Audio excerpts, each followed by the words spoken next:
From the moment Daniel Ricciardo announced his intention to leave his spiritual home of Red Bull for Renault, much like when Lewis Hamilton said he was leaving McLaren for Mercedes, there has been widespread belief that the popular Australian was effectively throwing his career away. While nobody expects Renault to come good the way its German rival has done, many insist Ricciardo would have been better served by staying put. While Messrs Horner, Marko and Verstappen continue to talk up their new partner, the fact is that the progress of the Japanese manufacturer remains one of the great unknowns, though more should become apparent over the next couple of weeks. On the other hand, on the back of a dreadful run into the 2018 season, which featured a woeful number of technical issues, many fear Ricciardo has jumped from the frying pan into the proverbial fire.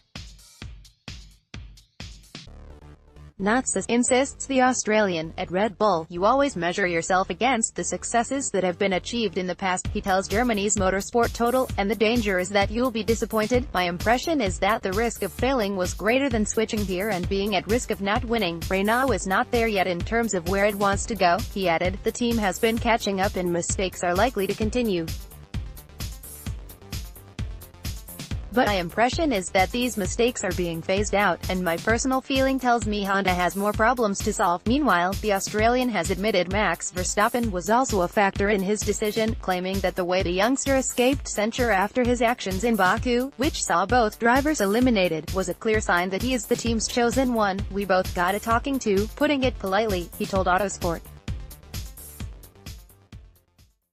But in my eyes, I guess the incident itself was, I felt like I was not really in the wrong even though I was the one that hit him. I think most people saw his double move. Even before that, there was a lot of contact, and I think a lot of people thought it went on too long, he continued. I guess the way it was handled at the time didn't sit too well with me, so that was like a little thing that bothered me. I couldn't tell you how many little pieces made up the puzzle, the kaleidoscope, but I guess that was one of the little pieces, he admits. However, Ricciardo was at pains not to point the finger at his former teammate personally, insisting that the Dutch youngster is not a political animal. I don't necessarily think Max was political, he said. Max is Max. Even now, and I don't need to be careful with what I say, the relationship was actually pretty good. Look, some of the flamboyancy with Max, that is just with age as well, and I guess from that point of view I would expect less with Nico just because it is a bit of an age gap in maturity. Nico has been around the block plenty of times, but going back to Max, I don't think he was political. It was fun.